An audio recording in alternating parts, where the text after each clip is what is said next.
కృప కలిగిన ప్రభా స్తోత్రాలు. దయగలిగిన తండ్రి, మరలా యొక్క ఆదివారం దినమందు మీ సన్నిధానంలో వచ్చి మిమ్మల్ని స్తుతించుటకు ఆరాధించుటకు కృప చూపినందుకు స్తోత్రాలు. వాక్యం చేత వారికి నింపమని దీవించమని కాపాడమని క్రీస్తు పేరిట ప్రార్థన అడుగుచున్నాము తండ్రి, ఆమేన్.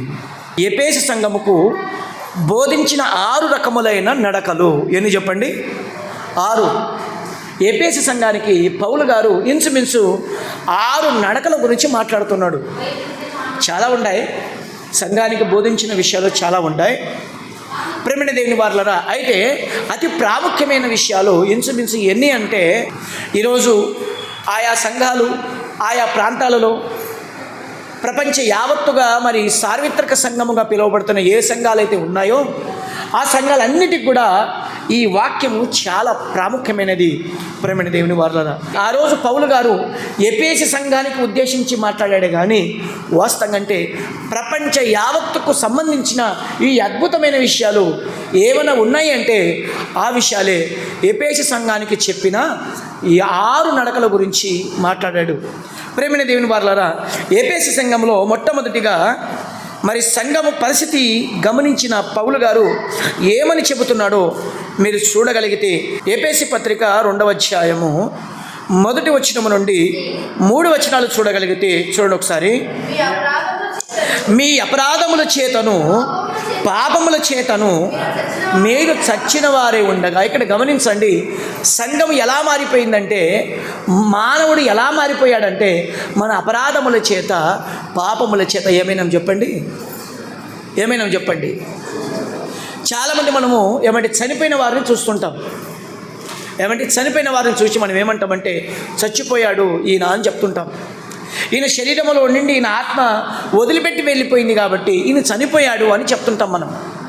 అయితే ఇక్కడ గమనించండి, దేవుడు చనిపోయిన వ్యక్తుల గురించి మాట్లాడతలేదు. ఇక్కడ చనిపోయిన వ్యక్తుల గురించి మాట్లాడతలేదు. ఆరాధనకు వచ్చిన సంఘములో ఉన్న వ్యక్తుల గురించి మాట్లాడుతున్నాడు. ఏంటో తెలుసా? మీ అపరాధముల చేత పాపముల చేత మీరు ఏమయ్యారు చెప్పండి? చనిపోయారు. ఏమండి, ఎలా చనిపోయారో మీరు చూడగలిగితే ప్రకటన గ్రంథం 3వ అధ్యాయము 1వ వచనాన్ని చూస్తున్నాం. మీ క్రియలు నేను ఎరుగుదును, ఏమనగా సంఘానికి మాట్లాడుతున్నాడు. బయట ఉన్న వాళ్ళ గురించి మాట్లాడతలేదు, బయట ఉన్న అన్యుల గురించి మాట్లాడతలేదు, ప్రభువుని నమ్మని వారి గురించి మాట్లాడతలేదు. ప్రభువును నమ్ముకొని మందిరములో వస్తూ సంఘములో చేర్చబడుతూ సంఘానికి వచ్చిన వారి గురించి మాట్లాడుతున్నాడు. ఏమంటున్నాడు తెలుసా? జీవించుచున్నావని పేరు మాత్రం నీకు ఉంది, కానీ నీవు మృతుడవే, నువ్వు శవము లాంటి వాడువు.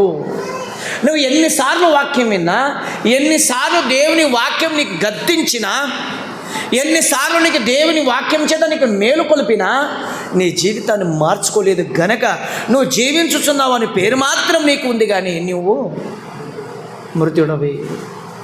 ఏమండి, చచ్చిపోయిన శవాన్ని చూడండి, ఒకసారి కొట్టి చూడండి, పిలిచి చూడండి, అరిచి చూడండి, మీ ప్రయత్నం అంతా కూడా చేసినా ఆ శవం ఏమైతే చెప్పండి? లేస్తుందా? లేదు. అలాగే ఏమండి, ఆత్మీయంగా చనిపోయిన వ్యక్తిని చూడండి, పాపంలో మునిగిపోయిన వ్యక్తిని చూడండి, స్వభావ రీతిగా మరణించిన వానికి చూడండి.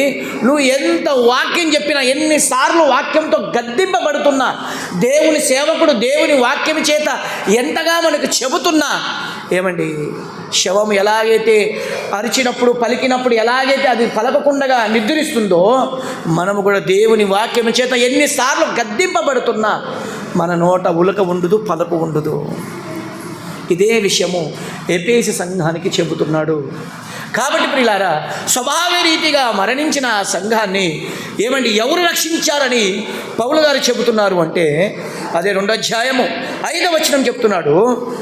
కృపచేత మనం రక్షింపబడి ఉన్నాం. కృపచేతనే మనం రక్షింపబడి ఉన్నాం. ఇది మన వలన కలిగినది కాదు. ఇది మన జ్ఞానం వలన, లేకపోతే మన మంచితనం వలన, లేకపోతే మనము దేవుని కొరకు ఏదో ఒక 10,000 5,000 లేకపోతే మన దగ్గర ఉన్న డబ్బుతో ఏమండి దేవుని పని కోసం సహకరించినందుకు దేవుడు మనల్ని రక్షించలేదు. ఉచితముగా రక్షించాడు. ఉచితముగా రక్షించాడు అంటే అర్థం ఏంటంటే యోగ్యత లేదు మనము రక్షింపబడడానికి, అర్హత లేదు మనము రక్షింపబడడానికి, ఏ మంచితనము లేదు మన జీవితంలో రక్షింపబడడానికి. మన మాటల్లో, చూపుల్లో, క్రియలలో, పద్ధతులలో ఏ మంచితనము మన జీవితంలో లేకపోయినా దేవుడు తన ఉచితమైన కృపచేత మనలను రక్షించాడు. దేవునికి స్తోత్రం. మన రక్షింపబడిన వారం ఎలా అంటే దేవుని కృపచేతనే మనం రక్షింపబడ్డాము. కాబట్టి ప్రియులారా, ఎఫెసు సంఘానికి పౌలు గారు చెప్తున్నారు, మీరు మీ అపరాధముల చేత, పాపముల చేత చనిపోయిన మీకు దేవుడు ఉచితమైన కృపచేత మిమ్మల్ని రక్షించాడు. కాబట్టి ఒక 6 రకాలైన నడతలను మీకు చెబుతున్నాడు అని పౌలు గారు చెప్తున్నారు. ఆ 6 నడతలు ఏంటో ఈరోజు మనము వినబోతున్నాం, చూడబోతున్నాం. జాగ్రత్తగా మీరు వినవలసిందిగా, జాగ్రత్తగా మీరు ఆలోచించవలసిందిగా. ఒకవేళ ఈ వారం పూర్తి కాకపోవచ్చు, ఇంకా రాబోయే దినాల్లో కూడా అనేకమైన విషయాలు ఈ విషయాల ద్వారా మనం నేర్చుకోబోతాం. జాగ్రత్తగా మనం వినాలి. దయచేసి ఒక మాట మనం చూడగలిగితే ఏమని మొదటి నడత గురించి మనం చూస్తున్నాం. చూడండి, ఎఫెసు సంఘానికి బోధించిన 6 రకములైన నడతలలో మొదటి నడత గురించి పౌలు గారు చెప్తున్నారు. ఏంటో మనం చూడగలిగితే ఎఫెసు పత్రిక 2వ అధ్యాయము 10వ వచనాన్ని మనం చూస్తున్నాం. మరియు వాటి యందు మనం నడుచుకునవలెనని దేవుడు ముందుగా సిద్ధపరిచిన సత్క్రియలు చేయుటకై మనము క్రీస్తు యేసునందు సృష్టింపబడిన వారమై ఆయన చేసిన పని అయి ఉన్నాము. దయచేసి గమనించండి. ఇక్కడ ప్రభు ఏమని చెబుతున్నాడు అంటే ఆయన సత్క్రియలు చేయటకై దేవుడు ముందుగా మనల్ని నిర్ణయించుకొని క్రీస్తు యేసు ద్వారా మనలను సృష్టించాడు, కాపాడాడు, రక్షించాడు అని వాక్యం సెలవిస్తుంది. ఇక్కడ గమనించండి, దేవుడు నువ్వు పని చేసినందుకు రక్షించలేదు, నీ మంచితనాన్ని బట్టి నీకు రక్షించలేదు, లేకపోతే నీ గొప్పతనాన్ని బట్టి నీకు రక్షించలేదు, నీ జ్ఞానాన్ని బట్టి నువ్వు రక్షించలేదు. దేవుడు రక్షించాడు కాబట్టే ఏమండి నువ్వు ఆయన పని చేస్తున్నావు, పని చేయాలి.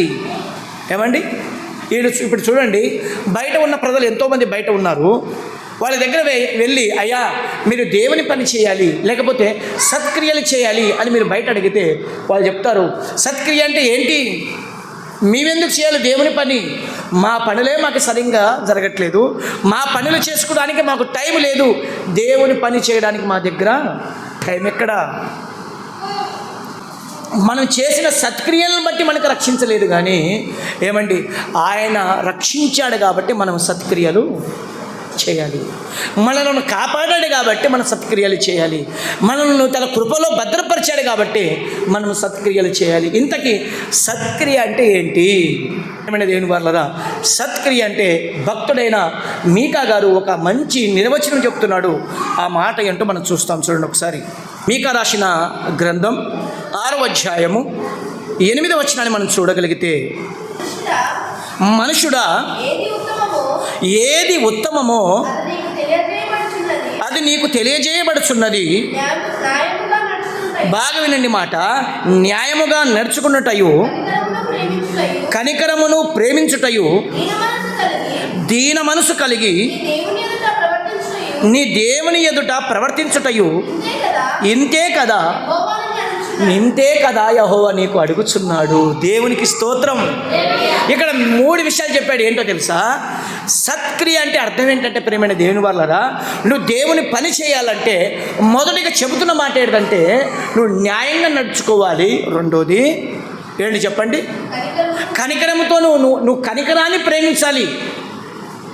ఏదైతే కనికరం ఉందో, దయ ఉందో వాటిని నువ్వు ప్రేమించాలని దేవుడు చెప్తున్నాడు.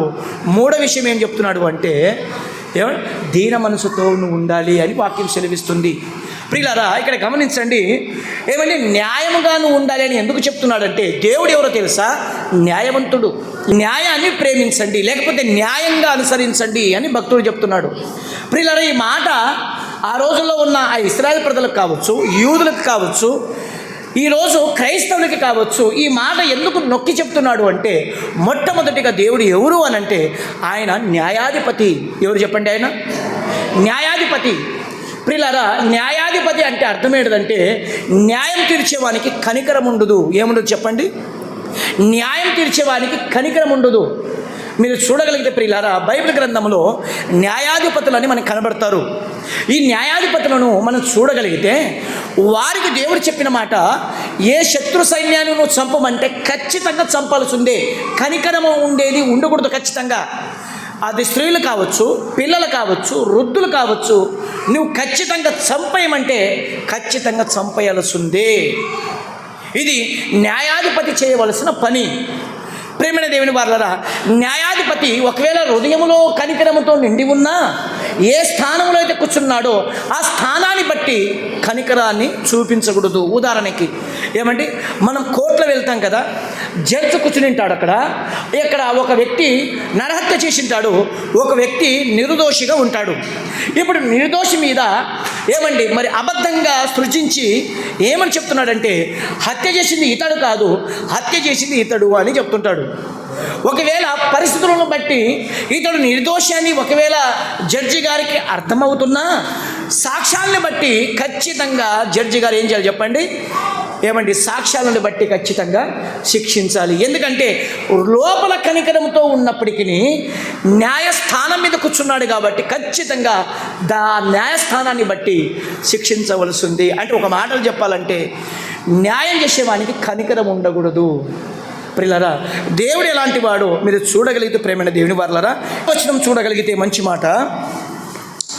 యోబు గ్రంథం 8వ అధ్యాయం 3వ వచనం, దేవుడు న్యాయవీధిని రద్దుపరచున, సర్వశక్తుడకు దేవుడు న్యాయమును రద్దుపరచున. అంటే దేవుడు ఏదైతే నియమం పెట్టాడో, ఒక న్యాయం తీర్చాలని, అన్యాయం చేసిన వానికి ఖచ్చితంగా న్యాయం తీర్చాలని ఏదైతే దేవుడు ఒక నియమం పెట్టాడో ఆ నియమాన్ని దేవుడు రద్దు చేస్తాడా? చెయ్యడు. ఏదైతే దేవుడు ఒక న్యాయాన్ని తీర్చమని దేవుడే ఒక న్యాయాధిపతిగా ఉన్నాడో ఆ న్యాయాన్ని దేవుడు తప్పుతాడా అని దేవుని వాక్యము సెలవిస్తుంది. ప్రేమైన దేవుని వారలారా, దయచేసి యోబు గ్రంథం 34వ అధ్యాయం 32వ వచనాన్ని చూస్తున్నాం. 12వ వచనం, దేవుడు ఏ మాత్రము దుష్కార్యము చేయడు, సర్వశక్తుడు న్యాయము తప్పడు. ఇక్కడ గమనించండి, దేవుడు ఎలాంటి వాడంటే న్యాయము తప్పేవాడు కాదు. నువ్వు తప్పు చేసినప్పుడు నీకు ఖచ్చితంగా శిక్షించే దేవుడు ఆయన. కీర్తన గ్రంథం 7వ అధ్యాయము 11వ వచనం, న్యాయమును బట్టి ఆయన తీర్పు తీరుస్తాడు. ఆయన ప్రతి దినము కోపపడే దేవుడు. ఇక్కడ గమనించండి, న్యాయవంతునికి ఏముంటుంది చెప్పండి? ఖచ్చితంగా కోపము, రాగదేశాలు ఉంటాయి కాబట్టే ఖచ్చితంగా ఆ న్యాయస్థానానికి న్యాయం చేయగలడు. న్యాయం తీరుస్తున్నప్పుడు ప్రేమ జాలి అనేది ఉండదు. ఖచ్చితంగా ప్రేమని దేవుని వారలారా, న్యాయం తీరుస్తున్నప్పుడు కోపం ఉంటుంది. నువ్వు చేసిన తప్పుకి, నువ్వు చేసిన అపరాధానికి, నువ్వు చేసిన ఏదైనా సరే దానికి శిక్షించాలంటే ఆయన దగ్గర ఖచ్చితంగా కోపంతోనే ఆయన శిక్షిస్తాడు. ప్రియులారా, దేవుని గుణలక్షణాలలో చాలా గుణలక్షణాలు ఉంటాయి. ఆయన గుణలక్షణాలకి అంతుపట్టలేని గుణలక్షణాలలో ఒక అద్భుతమైన గుణలక్షణం ఏంటంటే ఆయన ఎవరు చెప్పండి? న్యాయాధిపతి. ఇప్పుడు ఆయన న్యాయం ఏమని చెబుతుందంటే, ఏ వ్యక్తి అయితే తప్పు చేస్తాడో, ఏ వ్యక్తి అయితే పాపం చేస్తాడో ఆయన న్యాయం చెప్తుంది, శిక్షించు అని. ఏం చేయాలి చెప్పండి? శిక్షించాలి. మీకు తెలుసండి, దేవుడు ఏదోను తోటను చేసి ఆదామవ్వలను చేసి వాటన్నిటిని చేసిన తర్వాత దేవుడు చెప్పాడు, ఈ తోట చెట్టులో ఉన్న ఈ పండును మాత్రం, ఈ చెట్టు పండును మాత్రం నువ్వు ఏమాత్రం తినవద్దు అని చెప్పాడు. ఇప్పుడు తినవద్దని చెప్తే మనం చూడగలిగితే ఆదికాండం 2వ అధ్యాయము 16 నుంచి 18 వచనాలు మనం చూస్తున్నాం. మరియు దేవుడైన యెహోవా ఈ తోటలో ఉన్న ప్రతి వృక్ష ఫలమును నువ్వు నిరభ్యంతరముగా తినవచ్చును, అయితే మంచి చెడ్డల తెలుగునిచ్చి వృక్ష ఫలమును నీవు తినకూడదు. నువ్వు వాటిని తిని దినమున నిశ్చయముగా చచ్చిపోతావు, నువ్వు మరణిస్తావు. దేవుడు న్యాయస్థానములో ఉండి ఒక న్యాయాధిపతిగా న్యాయవంతుడుగా ఈ మాట చెప్తున్నాడు. ఈ పండు తినవద్దు, నువ్వు పండు తిన దినమున నువ్వు నిశ్చయమేగా మరణిస్తావు. ఇక్కడ గమనించండి, దేవుడు అనేకమైన గుణ లక్షణాలలో మరొక గుణ లక్షణం ఏంటో తెలుసా? దేవుడు ప్రేమ స్వరూపి. ఎవరు చెప్పండి? ఆయన ప్రేమ స్వరూపి. ఏంటి ఆయన దగ్గర ఉన్న ప్రేమ? ఒక మాట మీరు చూడగలిగితే, ప్రియులారా గమనించగలిగితే, ఏమండి, యోహాను సువార్త 3వ అధ్యాయము 16వ వచనం, దేవుడు లోకమును ఎంతో ప్రేమించాను. దేవుడు ఏం చేశాడు చెప్పండి? లోకాన్ని ప్రేమించాడట. ఎంతో ప్రేమించాను. ఎంత ప్రేమ నీ ప్రేమ ప్రభు అంటే ఇంతనా ఇంతనా ఇంతనా? లేకపోతే మన చర్చ్ అంతనా, మన గ్రామం అంతనా, మన మండలం అంతనా, లేకపోతే మన జిల్లా అంతనా, మన రాష్ట్రం అంతనా, ఈ ప్రపంచం అంతనా అంటే ఆయన ప్రేమకు అంతు లేదు. మరొక మాట మనం చూడగలిగితే చూడండి ఒకసారి, ఇర్మియా గ్రంథము 31వ అధ్యాయము 3వ వచనాన్ని మనం చూస్తున్నాం. చాలా కాలం కిందట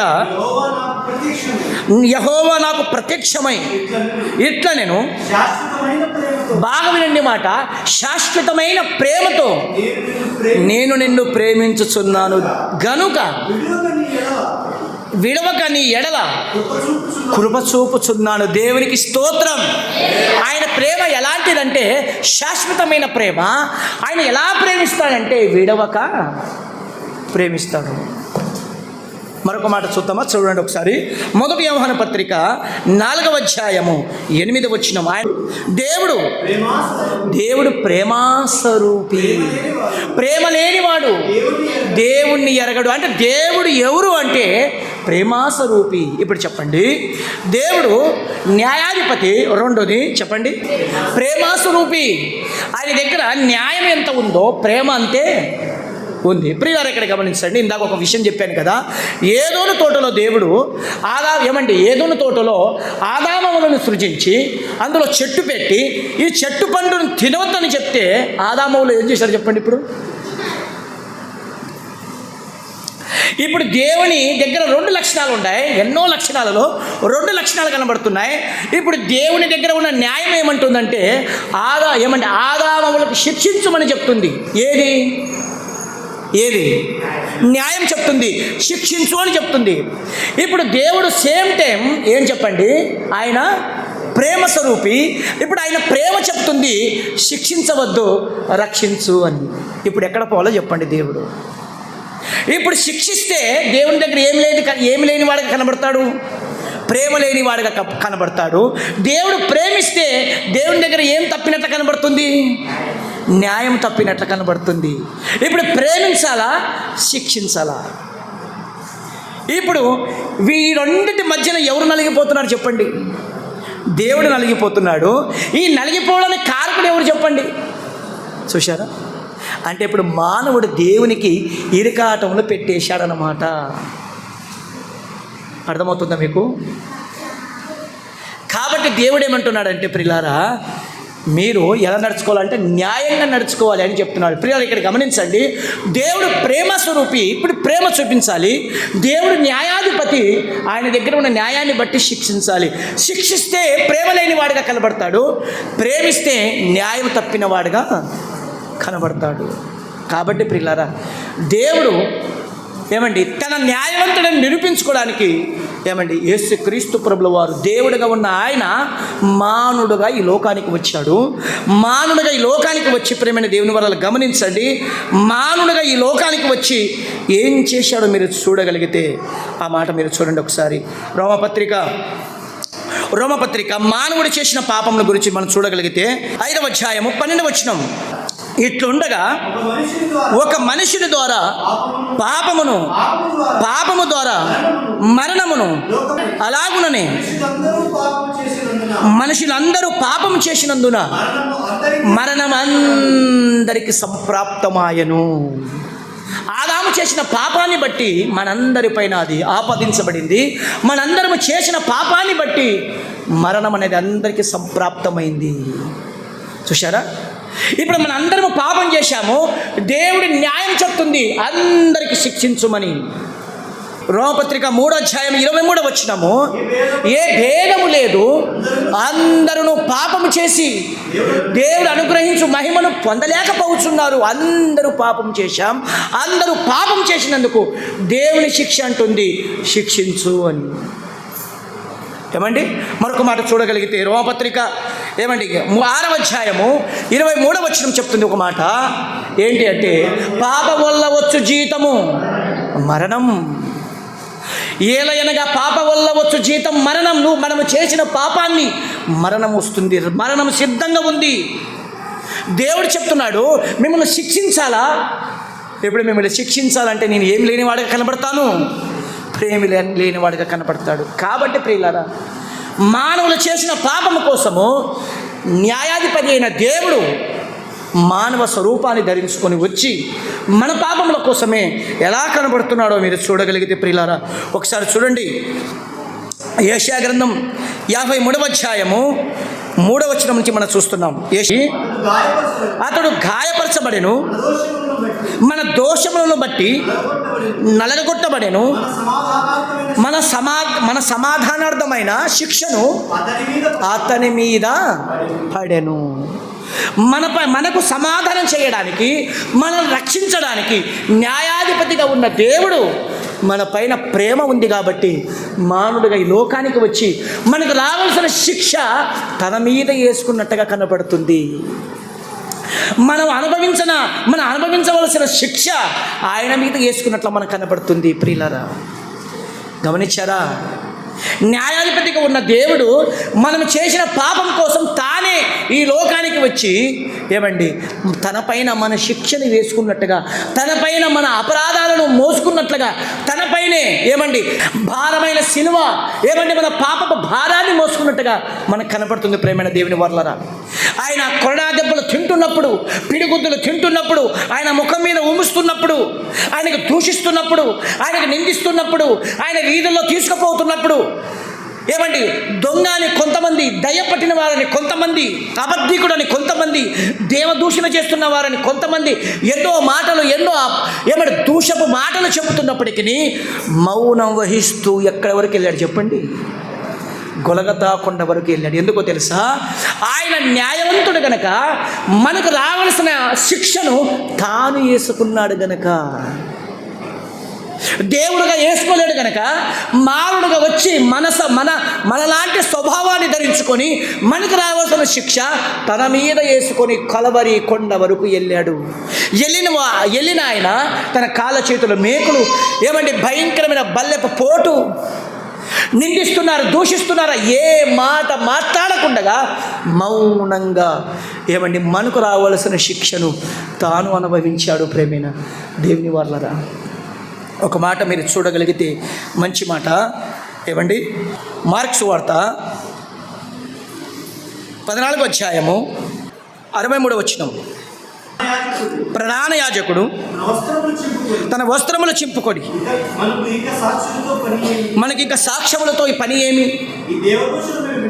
ఈ దేవదూషణ మీరు విన్నారు కదా, మీకు ఏమి తోచుతున్నది అడగగా వారందరూ మరణమునకు పాత్రుడని ఆయన మీద నిరస్థాపన చేసి, కొందరు ఆయన మీద ఉమ్మి వేసి, గమనించండి, యేసుక్రీస్తు పైన ఉమ్మి వేసి, ఆయన ముఖమునకు ముసుగు వేసి, ఆయనకు గుద్దుచు ప్రవచింపమని ఆయనతో చెప్పసాగరి.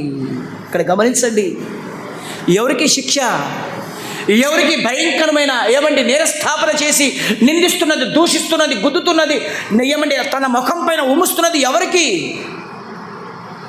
ముల్లోకాల చేసి ప్రపంచాన్ని కలిగించి న్యాయాధిపతిగా మనకు శిక్షించవలసింది ఆయన.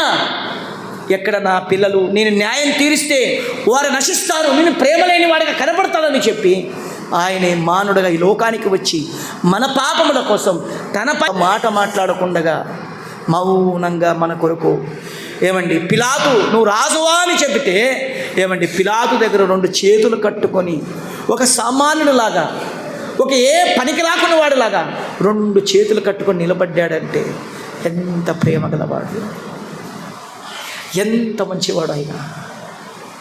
ఏంటయ్యా నీ దగ్గర ఉన్నదంటే నువ్వు ఎవరయ్యా అంటే, నేను భూమిని, ఆకాశాన్ని, సూర్యుని, చంద్రుని, పక్షులను, జంతువులను, ప్రపంచాన్ని కలిగించిన వాడును.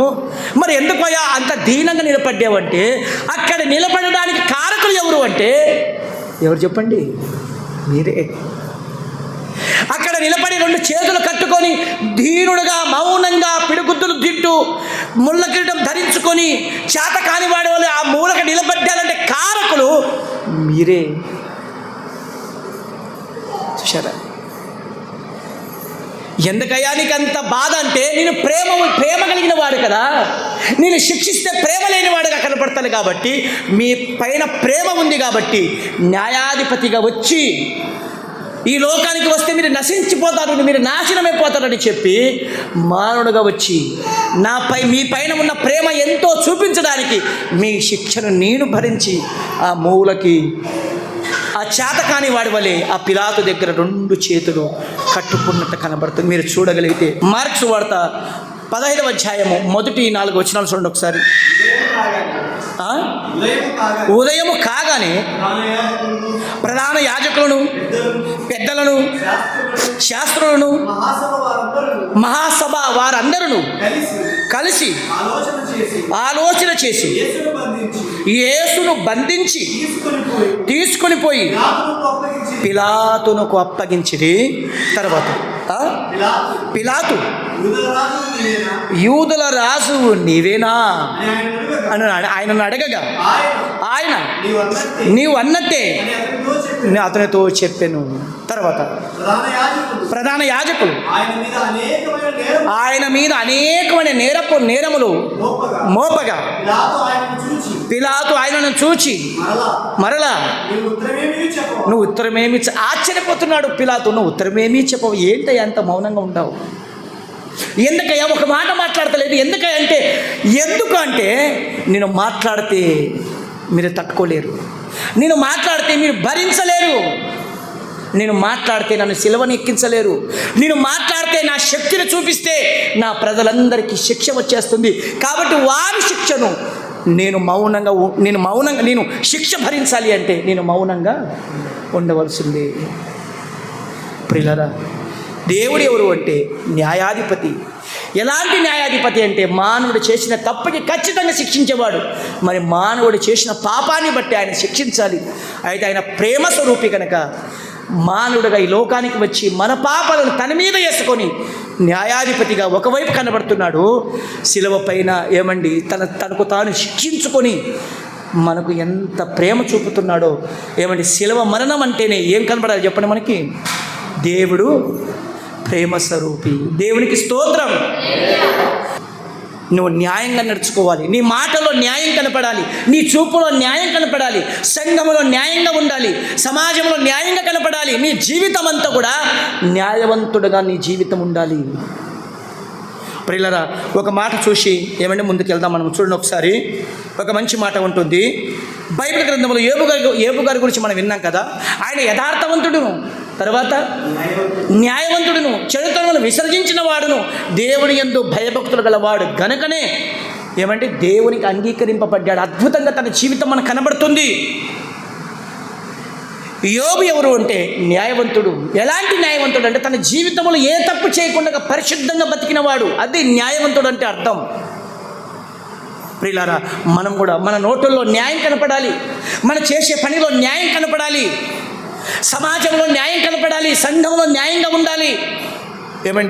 మన చుట్టుపక్కల వాళ్ళ దగ్గర మనము వీళ్ళు న్యాయవంతులు, కరెక్ట్గా న్యాయంగా మాట్లాడతారని చెప్పి మన గురించి ఇతరులు సాక్ష్యం ఇచ్చేవారు కనపడాలి. ప్రేమైన దేవుని వాతావరణ ప్రియులారా, మన జీవితంలో కూడా ఏ తప్పెదము మన జీవితంలో కనపడకూడదు. మనము కూడా న్యాయవంతులుగా, పరిశుద్ధులుగా, పవిత్రులుగా మన జీవితాన్ని కొనసాగించి దేవుని కొరకు నీతిగా ఈ భూమిపైన మనకు ఎన్నో మాటలు రావచ్చు, ఎన్నో నిందలు రావచ్చు, ఎన్నో అవమానాలు రావచ్చు, ఎన్నో కష్టాలు రావచ్చు. వాటన్నిటిని సహించి దేవుని కొరకు న్యాయంగా నిలబడిన వాడే న్యాయం కలిగిన వాడు. ప్రేమన దేవుని వారులారా, యోబు గారికి చూడండి, ఎన్నో మాటలు వచ్చాయి, ఎన్నో నిందలు వచ్చాయి, ఎన్నో సమస్యలు వచ్చాయి, ఎన్నో భయంకరమైన ఆపదలు వచ్చాయి. అయినప్పటికీ దేనికి భయపడకుండా న్యాయంగా దేవుని కొరకు నిలబడ్డాడు.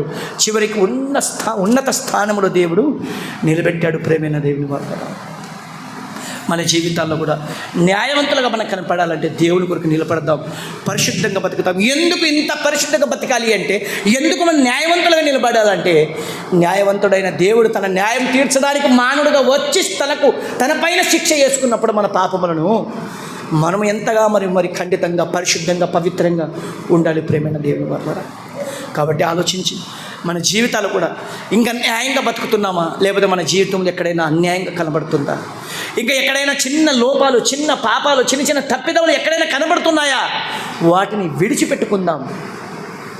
వాటిని విడిచిపెట్టుకున్నప్పుడు నువ్వు న్యాయంగా బతికిన వాడిగా అవుతావు. వాటిని విడిచిపెట్టకపోతే ఖచ్చితంగా ఆ రోజు మన పాపముల కోసం తాను శిక్ష వేసుకున్నాడు. ఈరోజు మాత్రమే ఇంకా నువ్వు మారకపోతే నువ్వు చేసిన పాపానికి నరకములో నీకు శిక్షిస్తాడు. కాబట్టి జాగ్రత్త. మీ జీవితాలు ఏదైనా లోటుపాటలు ఉంటే, చిన్న చిన్న తప్పిదములు ఉంటే దయచేసి మీకు మొక్కి చెప్తాను, మీ నోటి మాటలను జాగ్రత్త పరచుకోండి. బూతులు మాటలు మాట్లాడకండి. చూపులతో చెడు చూపులు చూడకండి. ఏమండి, భయంకరమైన కుళ్ళు, కుట్ర, క్రోధం, పగ, దేశపు అలవాటులు, ఆలోచనలు చేయకండి. దయచేసి మీ జీవితం పరిశుద్ధంగా పెట్టుకోండి. మీ ఆలోచనలు పరిశుద్ధంగా పరచుకోండి. మీ లాలకులను పరిశుద్ధంగా పరచుకోండి. ఎందుకు మీకు ఇంత ఖడాఖండితంగా చెప్తున్నానంటే, ఒక మాట చూపిస్తున్నాను, ముగిస్తున్నాను. చూడండి, పేతురుపత్రిక 3వ అధ్యాయం 10వ వచనం, జీవమును ప్రేమించి మంచి దినాలు చూడాలనుకున్నవారు చెడ్డ దానిని పలకకుండగా మీ నాలుకను కపటపు మాటలతో చెప్పకుండా తమ పెదవులను కాచుకోండి. మీరు మరి పశువులను కాస్తారు కదా, గొర్రెలను మేపుతారు కదా, ఎలాగైతే వాటిని మీరు బాగా కాపాడుకుంటూ మీరు మేపుతారో, మీ నాలుక పెదవులను కూడా అలాగే మేపుతూ కాపాడాలి. బూతులు మీ ప్రాణమైన పోని కానీ మీ నోట బూతులు రానియకూడదు. మీకు నిజంగా పరలోకం పైన ఇష్టం ఉంటే, యేసయ్య మరణ పునరుద్ధానాలు, ఆయన మరణం మీకు అర్థమై ఉంటే, ఆయన త్యాగం మీకు అర్థమై ఉంటే, మీరు సావైన సస్తారు కానీ మీ బూతులు మీరు మాట్లాడరు. దయచేసి సాధ్యమైనంత వరకు ఖచ్చితంగా పరిశుద్ధంగా న్యాయంగా బతకడానికి ప్రయత్నించండి. అట్టి కృప దేవుడు మనందరికీ దయచేయునుగాక. ఆమేన్. ప్రార్థన చేసుకుందాం, కళ్ళు మూసుకుందాం.